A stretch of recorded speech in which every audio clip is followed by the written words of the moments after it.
আসসালামু আলাইকুম প্রিয় শিক্ষার্থী, আশা করি ভালো আছো এবং নিরাপদে আছো। এনআইসি অনলাইন ক্লাসে আবারও আমি তোমাদের মাঝে উপস্থিত হয়েছি নতুন একটি বিষয় নিয়ে আলোচনা করার জন্য। আমি জুনাকি বেগম, প্রভাষক, ফিন্যান্স ও ব্যাংকিং বিভাগ, ন্যাশনাল আইডিয়াল কলেজ। আজ আমি ফিন্যান্স, ব্যাংকিং ও বীমা দ্বিতীয় পত্রের অষ্টম অধ্যায় থেকে কিছু গুরুত্বপূর্ণ বিষয় নিয়ে আলোচনা করব। বিষয়গুলো হলো প্রত্যয়পত্রের ধারণা ও গুরুত্ব, বিভিন্ন প্রকার প্রত্যয়পত্রের বর্ণনা, ফ্যাক্টরিং ও ফরফেইটিং। সর্বশেষ প্রশ্ন হলো আমদানিকারক ও রপ্তানিকারকদের জন্য প্রত্যয়পত্রের গুরুত্ব। এখন বিস্তারিত আলোচনা। প্রথম প্রশ্ন, প্রত্যয়পত্রের ধারণা ও গুরুত্ব। বৃহদায়তন ব্যবসা বাণিজ্যে বেশিরভাগ দলিল পত্রের মাধ্যমে সংগঠিত হয়। এরূপ একটি গুরুত্বপূর্ণ দলিল হল প্রত্যয়পত্র বা নিশ্চয়তাপত্র, ইংরেজিতে বলে লেটার অফ ক্রেডিট, সংক্ষেপে এলসি। সহজ অর্থে যে দলিলের মাধ্যমে ব্যাংক ক্রেতার পক্ষ হয়ে বিক্রেতাকে তার পণ্যের মূল্য পরিশোধের নিশ্চয়তা দিয়ে থাকে।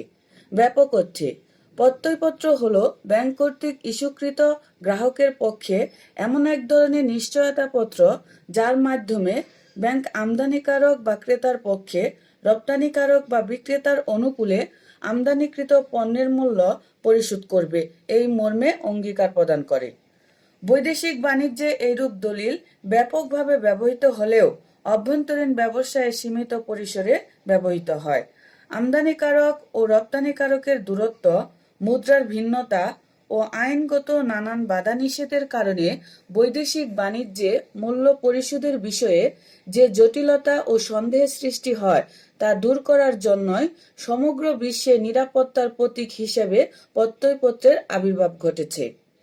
প্রত্যয়পত্রের গুরুত্ব। বর্তমান জটিল ও বিশ্ববিস্তৃত ব্যবসা বাণিজ্যের ক্ষেত্রে প্রত্যয়পত্রের গুরুত্ব অপরিসীম। বিশেষভাবে বৈদেশিক বাণিজ্যের ক্ষেত্রে এই দলিল এমন গুরুত্বপূর্ণ স্থান দখল করেছে যে এর ব্যবহার ব্যতীত এরূপ ব্যবসায়ের কথা চিন্তাও করা যায় না। প্রত্যয়পত্রের গুরুত্ব নিম্নে আলোচনা করা হলো। 1. বৈদেশিক বাণিজ্যের উন্নয়ন। বৈদেশিক বাণিজ্যকে সহজ ও নিরাপদ করার ক্ষেত্রে প্রত্যয়পত্রের গুরুত্ব সর্বাধিক। রপ্তানিকারক তার অনুকূলে ব্যাংক প্রদত্ত এইরূপ প্রত্যয়পত্র প্রাপ্তি ব্যতীত অন্য পণ্য প্রেরণ করে না, তাই রপ্তানি বাণিজ্য এটা সবচেয়ে গুরুত্বপূর্ণ দলিল। 2. অভ্যন্তরীণ বাণিজ্যের উন্নয়ন। দেশের অভ্যন্তরে অপরিচিত ব্যবসায়ীদের মধ্যে আস্থা ও নিশ্চয়তার সাথে পণ্য ক্রয় বিক্রয়ের ক্ষেত্রে প্রত্যয়পত্র ব্যবহৃত হয় বলে এটা দেশের অভ্যন্তরে ব্যবসা বাণিজ্যের সম্প্রসারণ ঘটে। 3. মূল্য প্রাপ্তির নিশ্চয়তা। প্রত্যয়পত্র বিক্রিত পণ্যের মূল্য প্রাপ্তির নিশ্চয়তা প্রদান করে। ক্রেতা বা আমদানিকারক মূল্য পরিশোধ না করলে ব্যাংক তা পরিশোধের নিশ্চয়তা দেওয়ায় আন্তর্জাতিক ও দেশীয় বাণিজ্যের ক্ষেত্রে এটা অবাধে ব্যবহৃত হয়। 4. ঝুঁকি হ্রাস। এই পত্রের একটি অন্যতম সুবিধা হলো এটা তৈরি ও প্রেরণের পর রপ্তানিকারকের অনুমোদন ব্যতিরেকে তা আর বাতিল করা যায় না, ফলে রপ্তানিকারকের পক্ষে লেনদেনের ঝুঁকি অনেকাংশ হ্রাস পায়। 5. অগ্রিম অর্থ প্রাপ্তি। প্রাপ্ত প্রত্যয়পত্রের বিপক্ষে রপ্তানিকারক যেমনই ব্যাংক হতে ঋণ নিতে পারে, তেমনি প্রাপ্ত স্বীকৃত বিনিময় বিল মেয়াদ পূর্তির পূর্বে সহজে বাট্টাকরণ করতে পারে, ফলে অগ্রিম অর্থ সংস্থানের সুযোগ ঘটে। 6. ব্যাংকের আয়ের সুযোগ। প্রত্যয়পত্র খোলা থেকে শুরু করে লেনদেন নিষ্পত্তি পর্যন্ত ব্যাংক মধ্যস্থকারী হিসেবে সেবার বিনিময়ে প্রচুর অর্থ উপার্জন করতে পারে, তাই ব্যাংক ব্যবসায় সম্প্রসারণেরও ঘটে। 7. বিদেশ ভ্রমণের সুযোগ। প্রত্যয়পত্র শুধু ব্যবসা বাণিজ্যের ক্ষেত্রেই নয়, বিদেশ ভ্রমণেও ব্যবসায়ী ও ভ্রমণকারীদের সাহায্য করে। ব্যাংকে প্রত্যয়পত্র খুলে ভ্রমণকারী উক্ত ব্যাংকের বিদেশি শাখা বা প্রতিনিধি ব্যাংকের কাছ থেকে সহজে অর্থ সংগ্রহ করতে পারে। পরের প্রশ্ন, বিভিন্ন প্রকার প্রত্যয়পত্রের বর্ণনা। বর্তমান জটিল অর্থনৈতিক লেনদেনের যুগে ব্যবসায়ীদের নানাবিধ প্রয়োজনের কথা বিবেচনা করে ব্যাংক বিভিন্ন ধরনের প্রত্যয়পত্রের খোলার সুযোগ প্রদান করে। প্রচলিত বিভিন্ন ধরনের প্রত্যয়পত্রের সম্পর্কে নিম্নে আলোচনা করা হলো। 1. নিশ্চিত প্রত্যয়পত্র। যে প্রত্যয়পত্রের মাধ্যমে ব্যাংক প্রত্যয়পত্র খোলার পর রপ্তানিকারক কর্তৃক প্রস্তুতকৃত বিনিময় বিলে দ্রুত স্বীকৃতি প্রদান করে এবং মেয়াদ পূর্তিতে মূল্য পরিশোধের নিশ্চিত আশ্বাস প্রদান করে তাকে নিশ্চিত প্রত্যয়পত্র বলে। এই ক্ষেত্রে মেয়াদ শেষ হওয়ার পূর্বে ব্যাংক প্রত্যয়পত্র কখনোই বাতিল করতে পারে না। 2. অনিশ্চিত প্রত্যয়পত্র। যে প্রত্যয়পত্রের মাধ্যমে রপ্তানিকারক কর্তৃক প্রস্তুতকৃত বিলের স্বীকৃতি প্রদান এবং তার মূল্য পরিশোধের ব্যাপারে কোনো নিশ্চিত প্রতিশ্রুতি না দিয়ে সাধারণ প্রতিশ্রুতি প্রদান করে তাকে অনিশ্চিত প্রত্যয়পত্র বলে। যে কোনো সময় ব্যাংক এ ধরনের প্রত্যয়পত্রের নিশ্চয়তা প্রত্যাহার করতে পারে। অবশ্যই প্রত্যাহার তারিখের পূর্বে প্রস্তুতকৃত বিলে স্বীকৃতি প্রদান করলে ব্যাংক তার অর্থ পরিশোধে বাধ্য থাকে। 3. দলিল প্রত্যয়পত্র। প্রত্যয়পত্র ইস্যুকারী ব্যাংক যদি প্রত্যয়পত্রে এরূপ শর্ত আরোপ করে যে বিল উপস্থাপনের সময় এর সাথে মালের চালান রসিদ, বহনপত্র, বীমাপত্র ইত্যাদি সংযুক্ত করতে হবে, অন্যথায় বিল স্বীকৃত হবে না, তাকে দলিল প্রত্যয়পত্র বলে। 4. খোলা প্রত্যয়পত্র। ইস্যুকারী ব্যাংক যে কোনো সময় প্রত্যয়পত্র বাতিল করতে পারবে এই মর্মে প্রত্যয়পত্র ইস্যু করলে তাকে খোলা প্রত্যয়পত্র বলে। অবশ্যই বাতিলের পূর্বে ওই পত্রের ভিত্তিতে কোনো বিল প্রস্তুত করা হলে বা বিল স্বীকৃত হলে তার মর্যাদা প্রদানে ব্যাংক বাধ্য থাকবে। 5. স্থির প্রত্যয়পত্র। ইস্যুকারী ব্যাংক মেয়াদ উত্তীর্ণ ব্যতি রেখে যে প্রত্যয়পত্র বাতিল করতে পারে না তাকে স্থির প্রত্যয়পত্র বলে। এই ক্ষেত্রে গ্রাহকের মৃত্যু হলে বা গ্রাহক দেউলিয়া হলেও এর আওতায় প্রস্তুতকৃত বিলের মর্যাদা দিতে ও অর্থ প্রদানে ব্যাংক বাধ্য থাকে।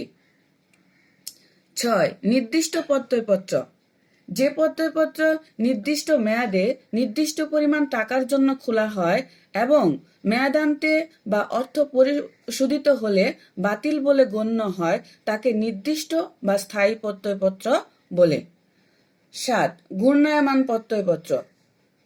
যে প্রত্যয়পত্র নির্দিষ্ট সময়ের জন্য অর্থের পরিমাণের সর্বোচ্চ সীমা নির্দিষ্ট পূর্বক খোলা হয় এবং উক্ত সময়ে পুনঃপুনিকভাবে সমপরিমাণ বা তার কম অর্থের জন্য ব্যবহার করা হয় তাকে ঘূর্ণায়মান প্রত্যয়পত্র বলে।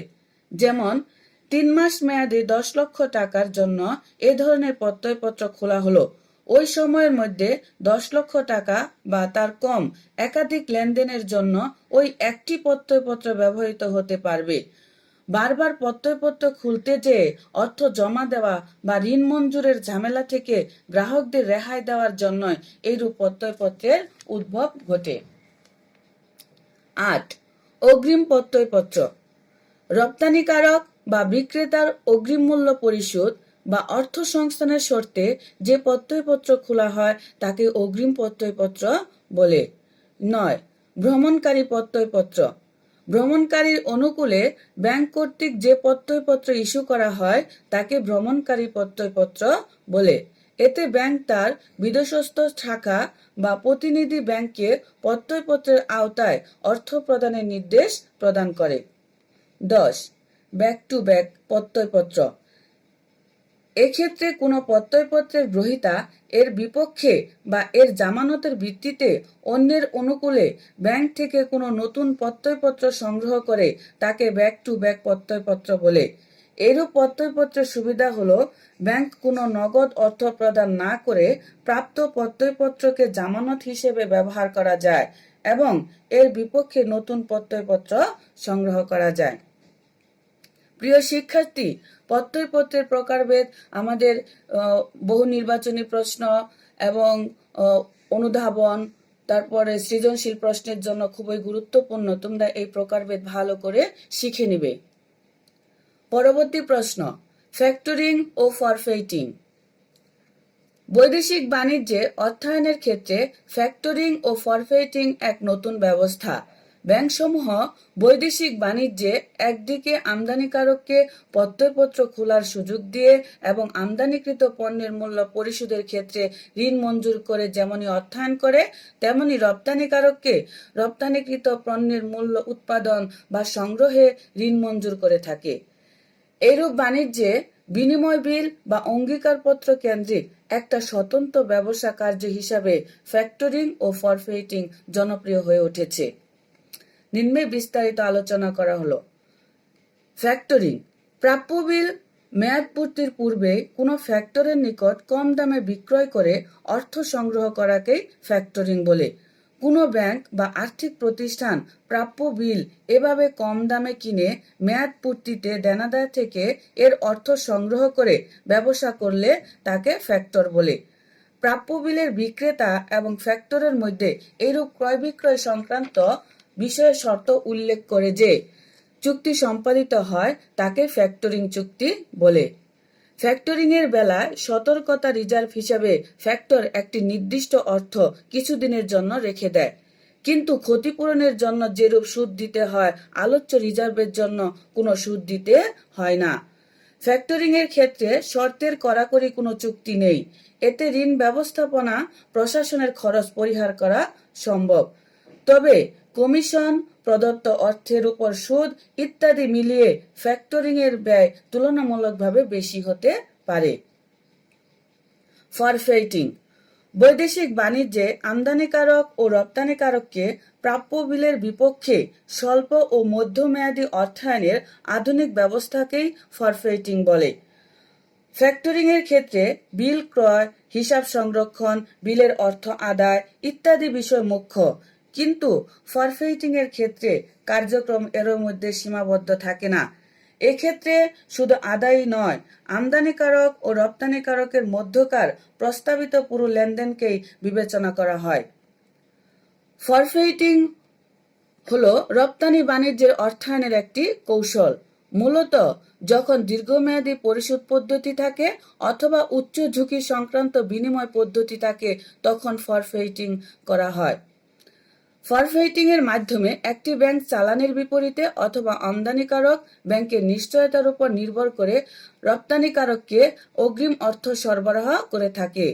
সরবরাহকৃত অর্থের পরিমাণ সব সময় চালানের মূল্য অথবা ব্যাংক কর্তৃক বাট্টাকৃত নোটের মূল্য অপেক্ষা কম হয়ে থাকে। সর্বশেষ প্রশ্ন, আমদানিকারক ও রপ্তানিকারকদের জন্য প্রত্যয়পত্রের গুরুত্ব। প্রত্যয়পত্র হলো ব্যাংক কর্তৃক ইস্যুকৃত এমন এক ধরনের নিশ্চয়তাপত্র যার মাধ্যমে ব্যাংক আমদানিকারকের পক্ষে রপ্তানিকারকের অনুকূলে রপ্তানিকৃত পণ্যের মূল্য প্রদানের নিশ্চয়তা প্রদান করে। দেশের অভ্যন্তরে ক্রয় বিক্রয়ে প্রত্যয়পত্রের ব্যবহার সীমিত, কিন্তু বৈদেশিক বাণিজ্যে আমদানিকারক ও রপ্তানিকারকগণ নিজেদের দেনা পাওনা নিষ্পত্তিতে ব্যাপকভাবে প্রত্যয়পত্রের ব্যবহার করে থাকে। নিম্নে আমদানিকারক ও রপ্তানিকারকদের জন্য প্রত্যয়পত্রের গুরুত্ব আলোচনা করা হলো। আমদানিকারকদের জন্য গুরুত্ব। বিদেশ থেকে পণ্য ক্রয়ের ক্ষেত্রে সরাসরি অর্থ প্রদান ও পণ্য ডেলিভারি নেওয়ার সুযোগ না থাকায় আমদানিকারক পণ্য ডেলিভারি পাওয়ার পূর্বে যেমন অর্থ প্রেরণে দ্বিধান্বিত থাকে, তেমনি রপ্তানিকারকও পণ্য পাঠাতে আগ্রহী হয় না। এই অবস্থায় পণ্য কিনতে বা রপ্তানিকারককে পণ্য প্রেরণে উৎসাহিত করতে প্রত্যয়পত্র সবচেয়ে মূল্যবান দলিল হিসাবে কাজ করে। এক্ষেত্রে আমদানিকারক নিম্নোক্ত দুই ধরনের সহায়তা পায়। ১. নিশ্চিত পণ্য প্রাপ্তিতে সহায়তা। আমদানিকারক ব্যাংক থেকে প্রত্যয়পত্র খুলে যখনই রপ্তানিকারকের বরাবর প্রেরণ করে তখনই সে পণ্য প্রাপ্তির বিষয়ে এক ধরনের নিশ্চয়তা লাভ করে। ফলে সে ওই পণ্য বিক্রয়ের জন্য প্রয়োজনীয় কার্যব্যবস্থা আগে থেকে গ্রহণ করতে পারে। ২. ঋণ প্রাপ্তিতে সহায়তা। প্রত্যয়পত্র হলো এক ধরনের বাণিজ্যিক ঋণের দলিল। ব্যাংক এইরূপ প্রত্যয়পত্র খুলতে যেয়ে আমদানিকারককে ঋণের সুবিধা প্রদান করে। যেহেতু বৈদেশিক বাণিজ্যে প্রত্যয়পত্র খোলার পরবর্তী কার্যক্রম ব্যাংকের নিয়ন্ত্রণে থাকে, তাই ব্যাংক আমদানিকারককে ঋণ প্রদানে আগ্রহী থাকে। রপ্তানিকারকদের জন্য গুরুত্ব। বৈদেশিক বাণিজ্যে প্রত্যয়পত্র রপ্তানিকারককে রপ্তানিকৃত পণ্যের মূল্য প্রাপ্তির বিষয়ে শুল্ক মুক্ত করে দ্রুত পণ্য প্রেরণে উদ্বুদ্ধ করে। প্রত্যয়পত্র ছাড়া যা সৃষ্টি কখনোই সম্ভব ছিল না। রপ্তানিকারকের পক্ষে এইরূপ প্রত্যয়ের গুরুত্ব নিম্নে তুলে ধরা হলো। 1. মূল্য প্রাপ্তির নিশ্চয়তা। প্রত্যয়পত্র বিক্রিত পণ্যের মূল্য প্রাপ্তির নিশ্চয়তা প্রদান করে। ক্রেতা বা আমদানিকারক মূল্য পরিশোধ না করলে ব্যাংক তা পরিশোধের নিশ্চয়তা দেওয়ায় আন্তর্জাতিক ও দেশীয় বাণিজ্যের ক্ষেত্রে এটা অবাধে ব্যবহৃত হয়। 2. ঝুঁকি হ্রাস। এই পত্রের একটি অন্যতম সুবিধা হলো এটা তৈরি ও প্রেরণের পর রপ্তানিকারকের অনুমোদন ব্যতিরেকে তা আর বাতিল করা যায় না। ফলে রপ্তানিকারকের পক্ষে লেনদেনের ঝুঁকি অনেকাংশে হ্রাস পায়। 3. অগ্রিম অর্থ প্রাপ্তি।